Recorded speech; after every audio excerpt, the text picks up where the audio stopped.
ఉంచాలని ఇవాళ కొడంగల్ అభివృద్ధికి అడ్డం పడుతున్నారు. మీరందరూ సహకరించండి, మీరందరూ ఆలోచన చేయండి. నేను రాష్ట్రం నలుమూలలో తిరిగినా ఈ శాసనసభ నియోజకవర్గంలో మీకు అండగా తిరుపతి రెడ్డి గారు ఎప్పుడు అందుబాటులో ఉంటాడు. మీకు ఏ కష్టం వచ్చినా, ఏ సందర్భం వచ్చినా, ఏ పదవి ఉన్నా లేకపోయినా మీకోసం ఎప్పటికప్పుడు ఎవరికి ఏ కష్టం వచ్చినా, ఏ ఇంట్లో పెళ్ళున్నా, ఏ ఇంట్లో ఏ ఇబ్బంది ఉన్నా మా సోదరుడు మీకు అండగా నిలబడ్డాడు. ఆయన రామారావు అంటున్నాడు ఏం పదవి ఉందని. నేను అడుగుతున్నా దిక్కుమాలినోని, మీ అన్నదమ్ములలో ఉన్నోళ్ళందరికీ పదవులు తీసుకున్నావు. ఆయన నీ సడ్డకుని కొడుకుకి రాజ్యసభ తీసుకున్నావు, నీ చెల్లెల్ని ఎంపీగా ఓడగొడితే ఎమ్మెల్సీ తీసుకున్నావు, నువ్వు మంత్రి తీసుకున్నావు, నీ మా బావ మంత్రి తీసుకున్నావు, నీ నాయన ముఖ్యమంత్రి తీసుకున్నావు, నీ ఇంటిలి పదవులు తీసుకున్నారు. కానీ మేము ఏ పదవి తీసుకోకుండా ప్రజలకు సేవ చేస్తే దాన్ని కూడా తప్పు అంటున్నారు.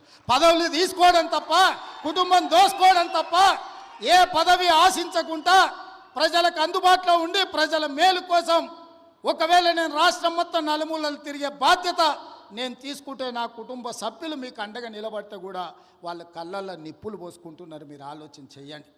వాళ్ళ ఇంట్లో ఆయన ముఖ్యమంత్రి, అల్లుడు మంత్రి, కొడుకు మంత్రి, బిడ్డ ఓడిపోతే ఎమ్మెల్సీ, సడ్డకుని కొడుకు రాజ్యసభ, వాళ్ళ చుట్టపోళ్ళు అందరూ మంత్రులైన. నేను అట్లా ఎవరు నన్ను తీసుకున్నాను మా కుటుంబంలో? మీరు చెప్పండి. ఏ పదవి లేకుండా నిస్వార్థంగా మీకు పనిచేస్తుంటే కేసీఆర్ కుటుంబం తప్పు పడుతుంది. అట్లెట్లా చేస్తారా మీరు? ఏ పదవి తీసుకోకుండా మేము చూడు ఎన్ని తీసుకున్నామో ఎంత దోసుకున్నామో చూడమంటారు.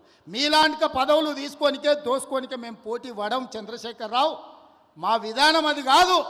మమ్మల్ని నమ్మిన ప్రజలకు అండగా నిలబడి, వాళ్ళ కష్టం వస్తే కష్టాలలో వాళ్ళ తోడుగా నిలబడి, వాళ్ళ కోసం కొట్లాడి, వాళ్ళ కోసం రక్తం చిందించే నాయకత్వం మాది.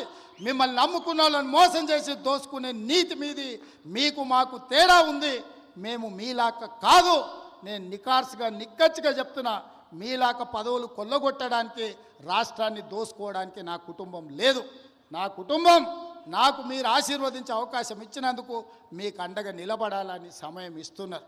ఇన్నేళ్ళైంది నేను మీకు ఇక్కడికి వచ్చి. ఈడున్న వాళ్ళందరూ నన్ను వ్యతిరేకించేటోళ్ళు రాజకీయంగా కూడా నియోజకవర్గంలో ఎవరి దగ్గరైనా ఒక్క రూపాయి ఎప్పుడైనా ముట్టుకున్నానా? మీరు చెప్పండి. చెప్పండి. మీరు వీలైనంత వరకు మేము సాయం చేసినాం.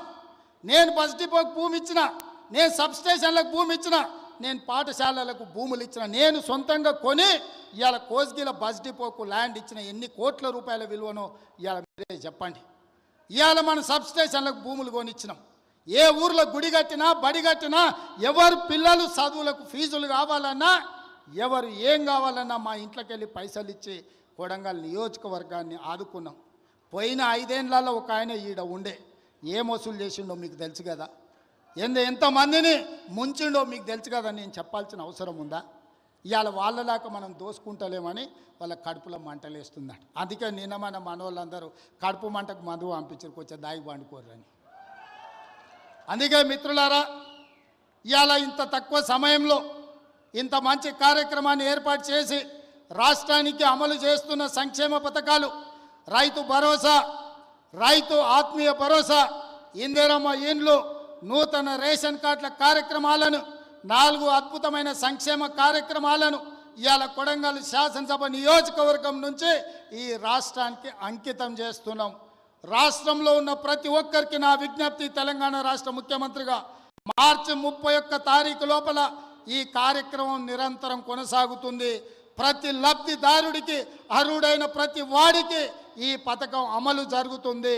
ప్రతి శాసనసభ నియోజకవర్గంలో మార్చి 31 తారీఖు లోపల ప్రతి నియోజకవర్గానికి 3500 ఇండ్ల లెక్కన 4,50,000 ఇండ్లు, 22,500 కోట్ల రూపాయలతోటి ఇందిరమ్మ ఇండ్లు అమలు చేసే బాధ్యత కాంగ్రెస్ పార్టీ తీసుకుంటుంది. అదేవిధంగా రైతు భరోసా కార్యక్రమాన్ని రాష్ట్రంలో ఉన్న రైతాంగానికి